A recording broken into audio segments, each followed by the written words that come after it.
Hey, welcome back to the Muscles and Mindset Revolution podcast, the podcast for ambitious women who want to build strength, feel confident AF, and lose fat for good without counting calories or BS quick fixes. I'm your host, Ann Jones, certified life coach, personal trainer, and mindset coach. And after 15 plus years in the fitness industry, I know one thing for sure. Getting results isn't just about what you do, it's about how you think. If you're ready to shift your mindset, build a lifestyle you love, and feel confident AF, you are in the right place.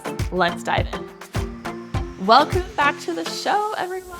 Welcome back. Today, we're diving into something I know so many of you struggle with: how to be consistent without being perfect. If you've ever felt like you're either on or off of a program, or felt like missing one workout spirals into a whole week off or month off, or if you've ever thought, why can't I just stay consistent? This episode is for you. Before we dive in, if you've been thinking, I want to lose weight, but I can't stay consistent, or I don't have time, I have a free training for you. It is called If I Wanted to Lose 10 Pounds and Had Only 20 Minutes Per Day. And it is a 5-minute training. It is simple, strategic, zero fluff, exactly what I would do personally and what we do with our clients inside of Muscles and Mindset. You can grab it in the show notes below. Okay, let's be honest. If you are anything like my clients, you've probably said something like this before.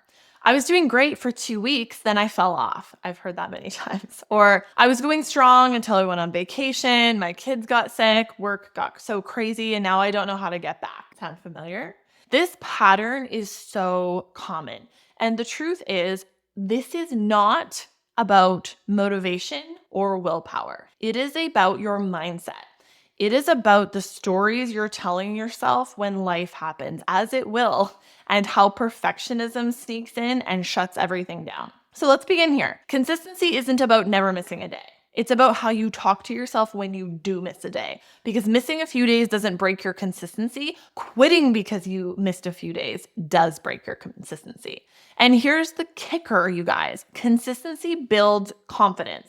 It builds self-trust. If you want to feel proud of yourself, if you want that identity of being a strong, fit, healthy, grounded woman, you don't wait for the results to start being consistent. You build consistency first, and then the results show up. Let's talk about one of the biggest mindset traps I see. Once I start seeing results, then I'll be more motivated to keep going. Or I'm the type of person who I need to see results to keep going. I hear those phrases a lot, and I have to lovingly call BS on that. That is actually a sneaky form of self-sabotage. It's like you're giving yourself an out before you even begin. Well, if I don't see results, I'm just going to say I'm the type of person who needs to see results to continue. That is never going to work, because the minute progress slows down or you don't see it right away, you quit. And that just reinforces the cycle. Here's what to do instead. Start acting as if you are the woman who is already consistent, the one who moves her body consistently, the one who chooses nourishing food that feels good, the one who doesn't beat herself up for a missed workout. She just shows up the next day. This is what I call the as-if principle. It is one of the fastest ways to rewire your habits and your identity. It's not fake it till you make it, because you're not faking it. You are acting like the woman who you aspire to be. Stop trying to feel motivated. Stop looking for motivation hacks and start asking yourself, how would the version of me who already has what I desire, who is already where I want to be, who has the body or the life or the bank account that I would like to have, how would she act? How would the highest future version of myself act today? Let's break this down into something practical, because I understand that theory is cute, but you need real tools, right? So here's the action plan in 3 steps.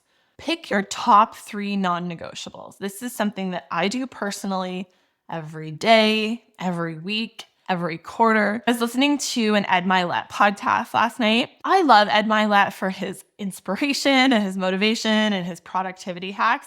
He's a little hustly and masculine for me, but I get a lot out of his podcasts and his speaking. And I heard him say something like, average people assess their progress once a year, right? On New Year's Eve, they sit down and look at how far they've come and set some goals.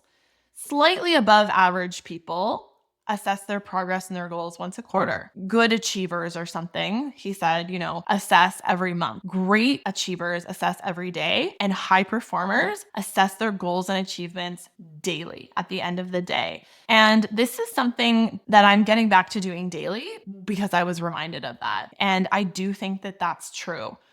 Goal setting is both overrated and underrated, right? It's overrated in the New Year's resolution kind of way, lose 100 pounds kind of way.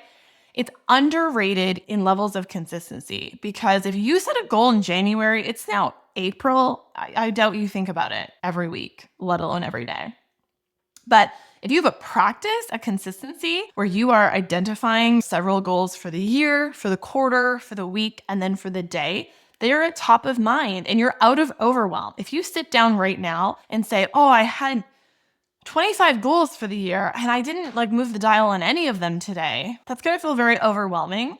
You're going to go into overwhelm, you're going to procrastinate, and then you're going to shut down and get nothing done and continue that cycle. So I'm always a fan of choosing your top 3 non-negotiables. And where I come from, everything is negotiable because life happens, right? You get to decide what your non-negotiables are. And that's why I'm a big fan of changing them and choosing them and reassessing them week to week and day to day. So I always recommend never having more than 8 goals for the year and no more than 3 for the month, the week, and the day. So when you know what your goals are, you have 3 big projects or goals for the quarter, for the month. And then every single week, every Sunday night, I am writing down how my big 3 for the last week went, what I'm going to change, what I'm going to continue to do, what I'm going to do differently, and what my big 3 for the coming week are. And then I don't leave it there. I make sure they're on my calendar in order of priority. I did this morning. It's Monday. It was Monday morning. I have a lot going on. I thought my taxes were done. My accountant has some questions. We're moving, so there's house stuff. I have some travel coming up I have to do some things for. We're getting ready for Summer 60. I have projects due there. I have clients I have to get back to. I have team stuff I have to address. I have personal stuff. I had to order hot lunch. So instead of trying to do it all at once, wrote down the top, maybe 6 things, but then I don't worry if I don't get past 3 because I have a capacity. So I'm the tax thing, technically I have till the end of April. The travel thing, well, that's happening at the end of the month.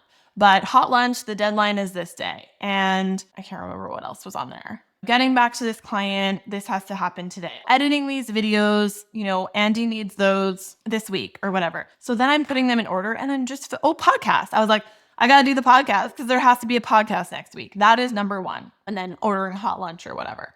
So I can't get through the day without those 3 things being done. Everything after that is gravy. But when you're trying to do it all and you have a to-do list, I call to-do lists to-die lists because they're still there when you die. You just keep moving the paper around or keep moving the note around. You never finish. But when you only choose 3 things, you can probably get through those in a day and more. So all that to say, number 1 on your action plan is picking your top 3 non-negotiables. What are 3 small, doable things that make you feel grounded, healthy, and strong, and are actually dial movers? I put this poll on my stories yesterday. What's the best compliment that you would love to receive? You are glowing, you're so strong, you're so calm, you have so much energy. And for the people who said you're so strong, a lot of them are clients, so I didn't have to ask them this question because I know that they're on it. But I messaged them and I said, awesome, what are you doing to move the dial on your strength goals today? If that's what you want, what are you doing to move the dial today? You want to lose 10 pounds? Great. What are you doing to move the dial today? You want to make $1,000 a day? Cool. What are you doing to move the dial on that today? You want a deeper connection with your child? What are you doing to move the dial on that today? Not everything can be important. You get to decide, but then you actually have to execute the dial movers. So for example, that might be drinking a liter of water, eating 1 meal filled with vegetables, moving your body twice a week. It does not have to be all or nothing. Choose your top 3. Number 2, this is a James Clear kind of habit. Make them embarrassingly easy. I think he says stupid easy, right? You don't need to run a marathon. If you just want to start doing cardio, walking, or running, you just need to start. You just need to start. You want to lose weight? You just need to start. Drink half your water before noon. Do a 15-minute workout. If you're currently doing a 0-minute workout, 15 minutes is 15 times better than that. Toss together a quick salad or veggie snack to go with your meal. These things might feel too small to matter, but that is the point. Small things done consistently become big changes over time. Like, this is how bodies of water are built, right? The puddle fills up over time, not all at once. And lastly, on your action plan, I need you to reframe the missed days. I literally do not think about a missed day ever. You can mess this up, you guys. The only way you can mess it up is by ruminating on your missed days, workouts, meals, whatever. One skipped day doesn't undo anything. You're going to do hundreds of workouts in your life. I've done thousands. One missed one is a drop in the bucket. The key is what you tell yourself after. Do not quit. Just keep going. I said this recently, I think in my podcast episode about successful clients. My most successful clients can reframe. They don't get stuck in a poop loop, become a victim, stop and give up. They just simply don't quit. This is a tenacity journey. It is not about motivation, willpower, or resources. It is a resilience and tenacity journey. Do not quit. Just keep going. Okay, before we wrap up, I have something super practical for you that will help with this. So again, if you have ever said, I want to lose weight, but I literally don't have the time, I made something just for you. It's a free training called If I Wanted to Lose 10 Pounds and I Had Only 20 Minutes a Day. And inside, I think it's about 6 minutes long. I walk you through exactly what I would do. There is literally exactly what I would do. There's one page for each with the attached PDF. There is example workouts in there. It is in plain English, no fluff, no BS. These are the simple strategic moves that if I wanted to lose 10 pounds, or I wanted to put a client through 10 pounds of fat loss, I wanted to double their strength, I wanted them to feel amazing, and they only had 20 minutes a day, this is what I would do. You can grab it for free using the link in the show notes. Grab it now, especially if you've been telling yourself, I just don't have time, because this guide proves that you actually do. Okay, here's the truth. Perfection is not required. Consistency is. And consistency doesn't mean never messing up. I need you to know that. It means you show up again and again and again. It means building self-trust through action, not just intention. Yeah, we got to set the goals and we have to set intentions and we have to be open to the solution and receiving guidance, and we still have to take inspired action. We have to put in the work, but you're never going to do that if you don't keep showing up. So if you want to stop spinning your wheels and start feeling better in your body and your mind, it starts here. And if this resonated with you, go ahead, go to the link in my show notes and get the free training if I wanted to lose 10 pounds and had only 20 minutes a day. You can also DM me. I love to hear from you. And until next time, remember, you do not need to do it perfectly. You just need to keep showing up. Thank you guys. I'll see you next time. Have a wonderful week.